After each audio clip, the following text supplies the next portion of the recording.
Chapter 17. Dr. Seward's Diary continued. When we arrived at the Berkeley Hotel, Van Helsing found a telegram waiting for him. "Am coming up by train. Jonathan at Whitby. Important news. Mina Harker." The professor was delighted. "Ah, that wonderful Madame Mina," he said. "Pearl among women. She arrive, but I cannot stay. She must go to your house, friend John. You must meet her at the station. Telegraph her en route, so that she may be prepared." When the wire was dispatched, he had a cup of tea. Over it he told me of a diary kept by Jonathan Harker when abroad, and gave me a typewritten copy of it, as also Mrs. Harker's diary at Whitby. "Take these," he said, "and study them well. When I have returned you will be master of all the facts, and we can then better enter our inquisition. Keep them safe, for there is in them much of treasure. You will need all your faith, even you who have had such an experience as that of today. What here is told," he laid his hand heavily and gravely on the packet of papers as he spoke, "may be the beginning of the end to you and me and many another, or it may sound like the knell of the undead who walk the earth. Read all, I pray you, with the open mind, and if you can add in any way to the story here told, do so, for it is all important. You have kept diary of all these things so strange, is it not so? Yes, then we shall go through all these together when we meet." He then made ready for his departure, and shortly after drove off to Liverpool Street. I took my way to Paddington, where I arrived about 15 minutes before the train came in. The crowd melted away, after the bustling fashion common to arrival platforms, and I was beginning to feel uneasy, lest I might miss my guest, when a sweet-faced, dainty-looking girl stepped up to me and, after a quick glance, said, "Dr. Seward, is it not?" "And you are Miss Harker," I answered at once, whereupon she held out her hand. "I knew you from the description of poor dear Lucy, but—" She stopped suddenly, and a quick blush overspread her face. The blush that rose to my own cheeks somehow set us both at ease, for it was a tacit answer to her own. I got her luggage, which included a typewriter, and we took the Underground to Fenchurch Street, after I had sent a wire to my housekeeper to have a sitting-room and a bedroom prepared at once for Mrs. Harker. In due time we arrived. She knew, of course, that the place was a lunatic asylum, but I could see that she was unable to repress a shudder when we entered. She told me that, if she might, she would come presently to my study, as she had much to say. So here I am, finishing my entry in my phonograph diary whilst I await her. As yet I have not had the chance of looking at the papers which Van Helsing left with me, though they lie open before me. I must get her interested in something, so I may have an opportunity of reading them. She does not know how precious time is, or what a task we have in hand. I must be careful not to frighten her. Here she is. Mina Harker's Journal. 29 September. After I had tidied myself, I went down to Dr. Seward's study. At the door I paused a moment, for I thought I heard him talking with someone. As, however, he had pressed me to be quick, I knocked at the door, and on his calling out, "Come in," I entered. To my intense surprise, there was no one with him. He was quite alone, and on the table opposite him was what I knew at once from the description to be a phonograph. I had never seen one, and was much interested. "I hope I did not keep you waiting," I said, "but I stayed at the door as I heard you talking, and thought there was someone with you." "Oh," he replied with a smile, "I was only entering my diary." "Your diary?" I asked him in surprise. "Yes," he answered, "I keep it in this." As he spoke, he laid a hand on the phonograph. I felt quite excited over it, and blurted out, "Why, this beats even shorthand! May I hear it say something?" "Certainly," he replied with alacrity, and stood up to put it in train for speaking. Then he paused, and a troubled look overspread his face. "The fact is," he began awkwardly, "I only keep my diary in it, and as it is entirely, almost entirely, about my cases, it may be awkward. That is, I mean—" He stopped, and I tried to help him out of his embarrassment. "You helped to attend dear Lucy at the end. Let me hear how she died. For all that I know of her, I shall be very grateful. She was very, very dear to me." To my surprise, he answered, with a horror-struck look on his face, "Tell you of her death? Not for the wide world." "Why not?" I asked, for some grave terrible feeling was coming over me. Again he paused, and I could see that he was trying to invent an excuse. At length he stammered out, "You see, I do not know how to pick out any particular part of the diary." Even while he was speaking, an idea dawned upon him, and he said with unconscious simplicity, in a different voice, and with the naivety of a child, "That's quite true upon my honour, honest Indian." I could not but smile, at which he grimaced. "I gave myself away that time," he said. "But do you know that, although I have kept the diary for months past, it never once struck me how I was going to find any particular part of it in case I wanted to look it up?"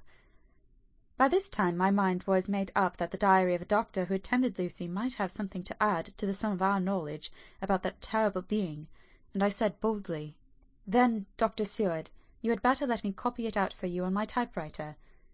He grew to a positively deathly pallor as he said, "No, no, no!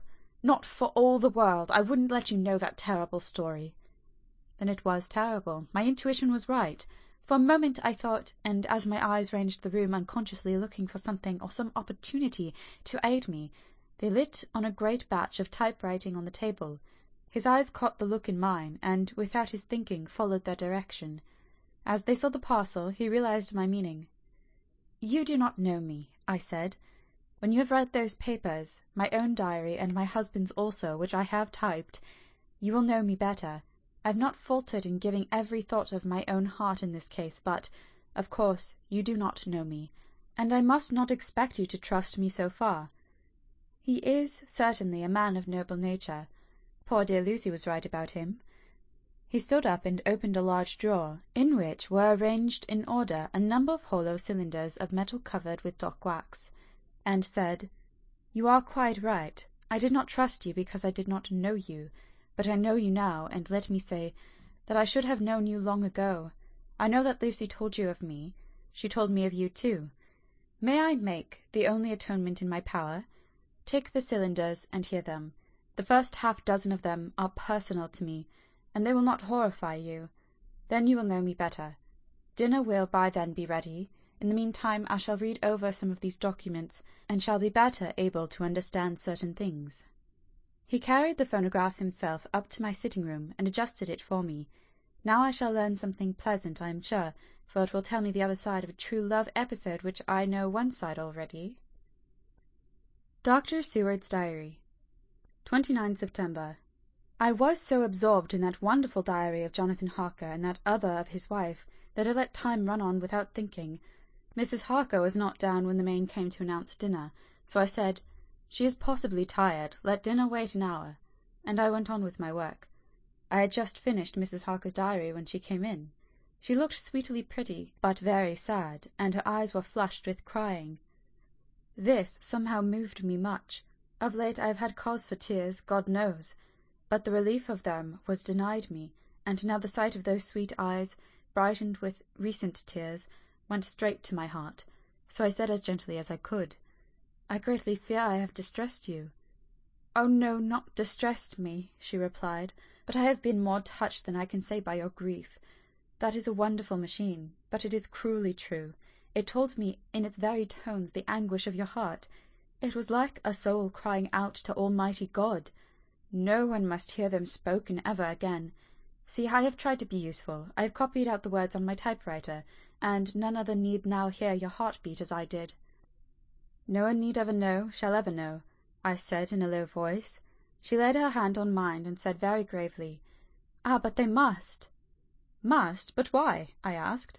"Because it is a part of the terrible story. A part of poor dear Lucy's death and all that led to it. Because in the struggle which we have before us to rid the earth of this terrible monster, we must have all the knowledge and all the help which we can get. I think that the cylinders which you gave me contained more than you intended me to know, but I can see that there are in your record many lights to this dark mystery. You will let me help, will you not?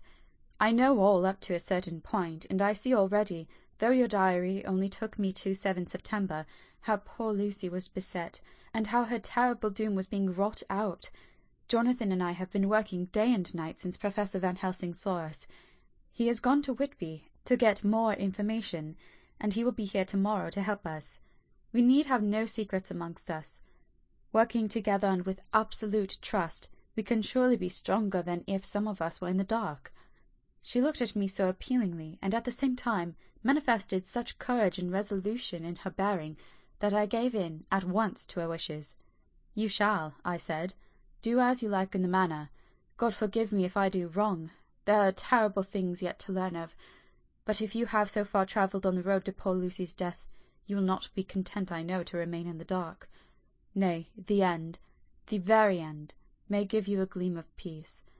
Come, there is dinner. We must keep one another strong for what is before us. We have a cruel and dreadful task. When you have eaten, you shall learn the rest, and I shall answer any question you ask. If there be anything which you do not understand, though it was apparent to us who are present." Mina Harker's Journal. 29 September.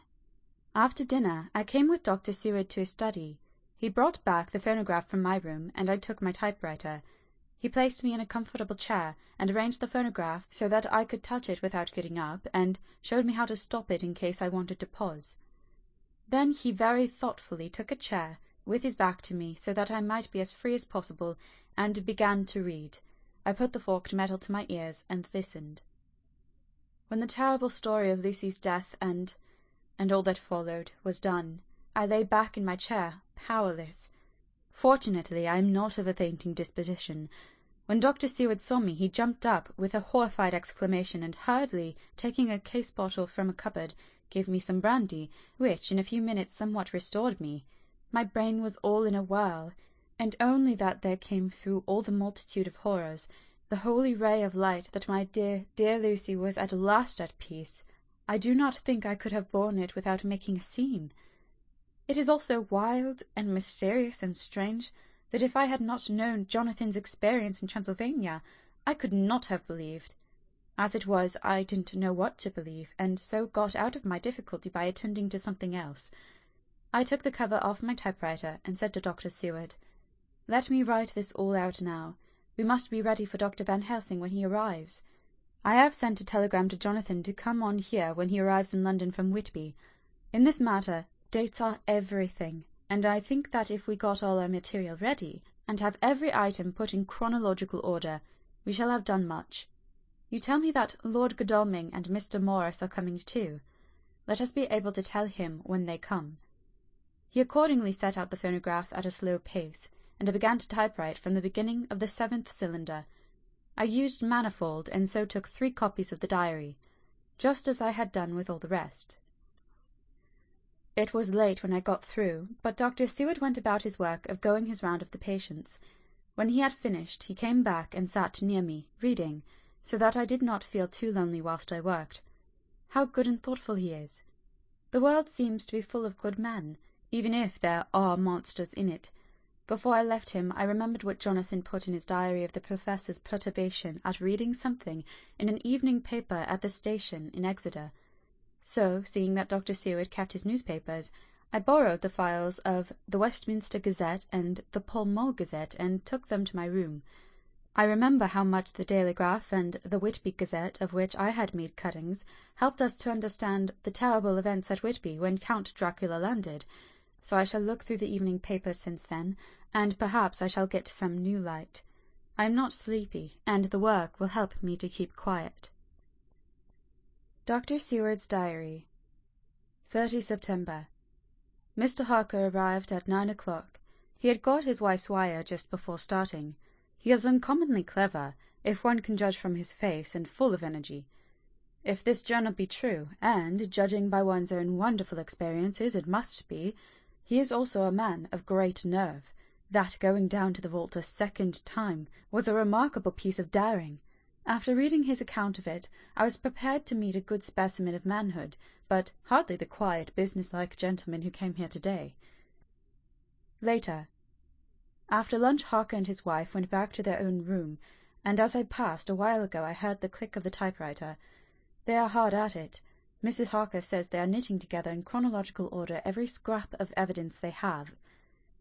Harker has got the letters between the consignee of the boxes at Whitby and the carriers in London who took charge of them. He is now writing his wife's typescript of my diary. I wonder what they make out of it.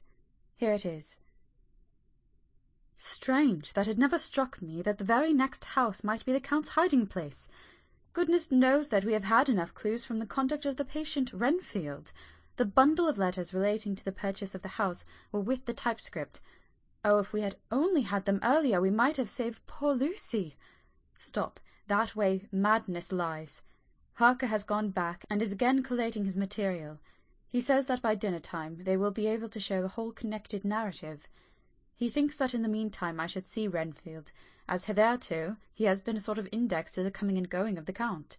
I hardly see this yet, but when I get at the dates I suppose I shall. What a good thing that Mrs. Harker put my cylinders into type! We could never have found the dates otherwise. I found Renfield sitting placidly in his room with his hands folded, smiling benignly. At the moment he seemed as sane as anyone I ever saw. I sat down and talked with him on a lot of subjects, all of which he treated naturally. He then, of his own accord, spoke of going home, a subject he has never mentioned, to my knowledge, during his sojourn here. In fact, he spoke quite confidently of getting his discharge at once. I believe that, had I not had the chat with Harker and read the letters and the dates of his outbursts, I should have been prepared to sign for him after a brief time of observation. As it is, I am darkly suspicious.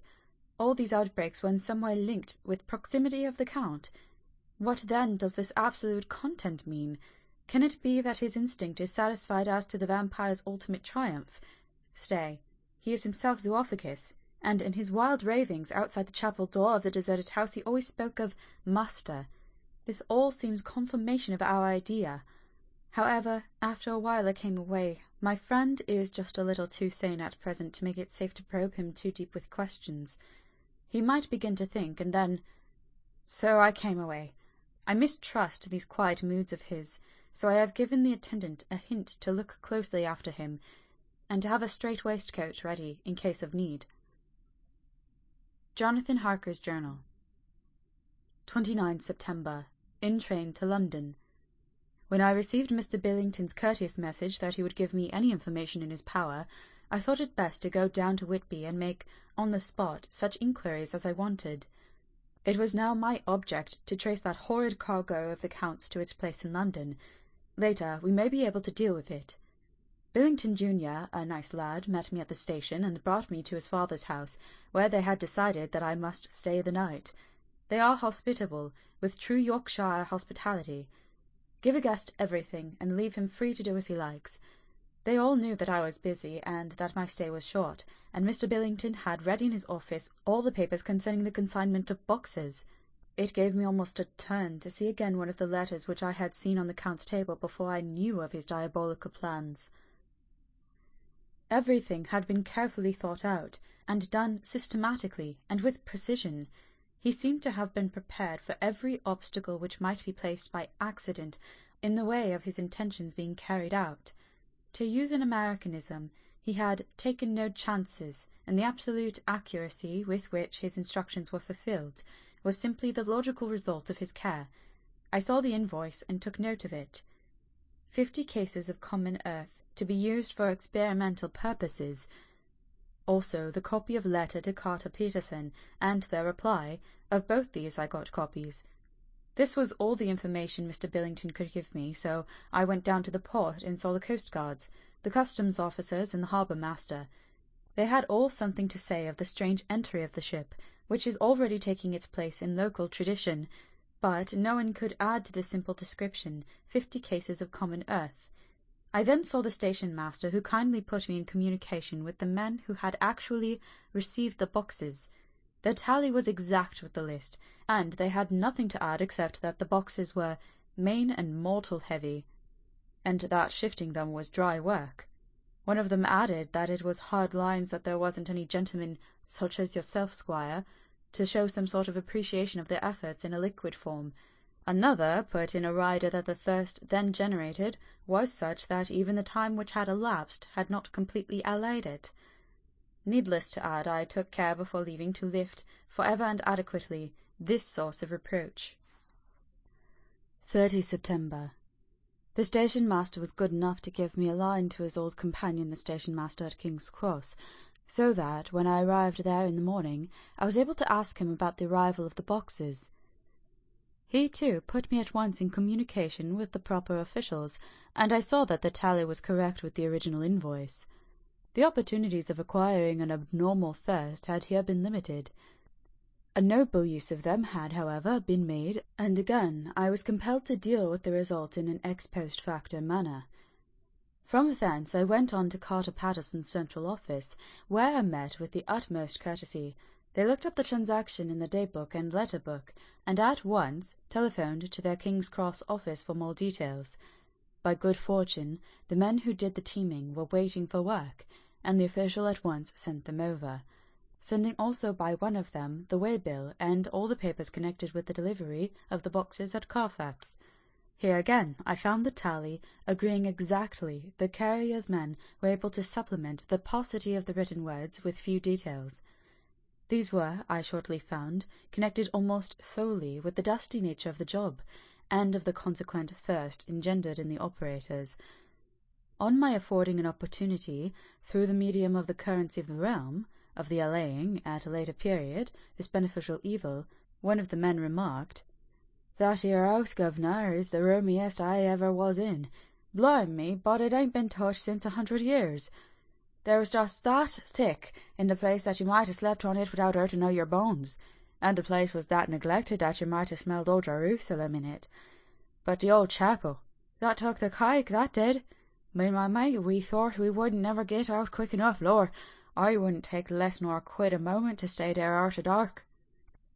Having been in the house, I could well believe him, but if he knew what I know, he would, I think, have raised his terms.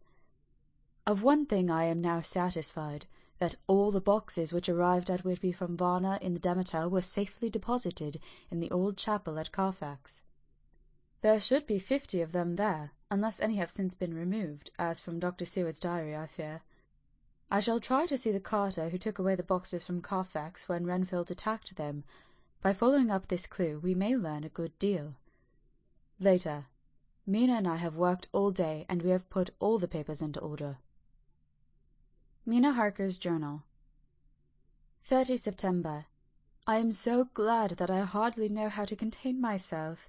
It is, I suppose, the reaction from the haunting fear which I have had, that this terrible affair and the reopening of his old wounds might act detrimentally on Jonathan. I saw him leave for Whitby with as brave a face as I could, but I was sick with apprehension. The effort has, however, done him good. He was never so resolute, never so strong, never so full of volcanic energy as at present. It is just as that dear, good Professor Van Helsing said. He is true grit, and he improves under strain that would kill a weaker nature. He came back full of life and hope and determination. We have got everything in order for tonight. I feel myself quite wild with excitement. I suppose one ought to pity anything so hunted as the Count. That is just it. This thing is not human, not even beast. To read Dr. Seward's account of poor Lucy's death, and what followed, is enough to dry up the springs of pity in one's heart. Later. Lord Godalming and Mr. Morris arrived earlier than we expected. Dr. Seward was out on business, and had taken Jonathan with him, so I had to see them. It was to me a painful meeting, for it brought back all poor dear Lucy's hopes of only a few months ago. Of course they had heard Lucy speak of me, and it seemed that Dr. Van Helsing too has been quite blowing my trumpet, as Mr. Morris expressed it. Poor fellows, neither of them is aware that I know all about the proposals they made to Lucy. They did not quite know what to say or do, as they were ignorant of the amount of my knowledge, so they had to keep on neutral subjects. However, I thought the matter over, and came to the conclusion that the best thing I could do would be to post them in affairs right up to date. I knew from Dr. Seward's diary that they had been at Lucy's death, her real death, and that I need not fear to betray any secret before the time. So I told them, as well as I could, that I had read all the papers and diaries, and that my husband and I, having typewritten them, had just finished putting them in order. I gave them each a copy to read in the library. When Lord Godalming got his and turned it over, "It does make a pretty good pile," he said. "Did you write all this, Mrs. Harker?" I nodded, and he went on. "I don't quite see the drift of it, but you people are all so good and kind. and have been working so earnestly and so energetically that all I can do is to accept your ideas blindfold and try to help you. I have had one lesson already in accepting facts that should make a man humble to the last hour of his life. Besides, I know you love my poor Lucy." Here he turned away and covered his face with his hands. I could hear the tears in his voice. Mr. Morris, with instinctive delicacy, just laid a hand for a moment on his shoulder, and then walked quietly out of the room.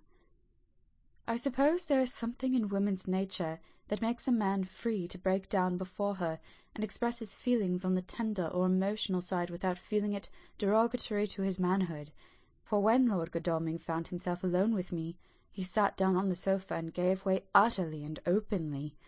I sat down beside him and took his hand. I hope he didn't think it forward of me, and that if he ever thinks of it afterwards he will never have such a thought. There I wrong him. I know he never will. He is too true a gentleman. I said to him, for I could see that his heart was breaking, "I loved dear Lucy, and I know what she was to you, and what you were to her. She and I were like sisters, and now she is gone. Will you not let me be like a sister to you in your trouble? I know what sorrows you have had, though I cannot measure the depth of them. If sympathy and pity can help in your affliction, won't you let me be of some little service, for Lucy's sake?" In an instant the poor dear fellow was overwhelmed with grief. It seemed to me that all that he had of late been suffering in silence found a vent at once. He grew quite hysterical, and raising his open hands, beat his palms together in a perfect agony of grief. He stood up and then sat down again, and the tears rained down his cheeks. I felt an infinite pity for him, and opened my arms unthinkingly. With a sob he laid his head on my shoulder and cried like a wearied child, whilst he shook with emotion. We women have something of the mother in us that makes us rise above smaller matters when the mother spirit is invoked. I felt this big sorrowing man's head resting on me, as though it were that of the baby that some day may lie on my bosom, and I stroked his hair as though he were my own child. I never thought at the time how strange it all was. After a little bit his sobs ceased, and he raised himself with an apology, though he made no disguise of his emotion. He told me that for days and nights past, weary days and sleepless nights, he had been unable to speak with anyone, as a man must speak in his time of sorrow. There is no woman whose sympathy could be given to him, or with whom, owing to the terrible circumstances with which his sorrow was surrounded, he could speak freely. "I know now how I suffered," he said as he dried his eyes, "but I do not know even yet, and none other can ever know, how much your sweet sympathy has been to me today. I shall know better in time, and believe me that, though I am not ungrateful now, my gratitude will grow with my understanding. You will let me be like a brother, will you not, for all our lives, for dear Lucy's sake?" "For dear Lucy's sake," I said as we clasped hands. "Ay, and for your own sake," he added, "for if a man's esteem and gratitude are ever worth the winning, you have won mine today. If ever the future shall bring to you a time when you need a man's help, believe me, you will not call in vain. God grant that no such time may ever come to you to break the sunshine of your life, but if it should ever come, promise me that you will let me know." He was so earnest, and his sorrow was so fresh that I felt it would comfort him, so I said, "I promise." As I came along the corridor, I saw Mr. Morris looking out of a window. He turned as he heard my footsteps. "How's Art?" he said. Then noticing my red eyes, he went on, "Ah, I see you have been comforting him. Poor old fellow, he needs it. No one but a woman can help a man when he is in trouble of the heart. And he had no one to comfort him." He bore his own trouble so bravely that my heart bled for him. I saw the manuscript in his hand, and I knew that when he read it, he would realize how much I knew. So I said to him, "I wish I could comfort all who suffer from the heart. Will you let me be your friend? And will you come to me for comfort if you need it? You will know later on why I speak." He saw that I was in earnest, and stooping took my hand, and raising it to his lips, kissed it. It seemed but poor comfort, to so brave and unselfish a soul, and impulsively I bent over and kissed him. The tears rose in his eyes, and there was a momentary choking in his throat. He said quite calmly, "Little girl, you will never regret that true-hearted kindness so long as ever you live." Then he went into the study to his friend. "Little girl," the very words he had used to Lucy, and oh, but he proved himself a friend. End of chapter 17.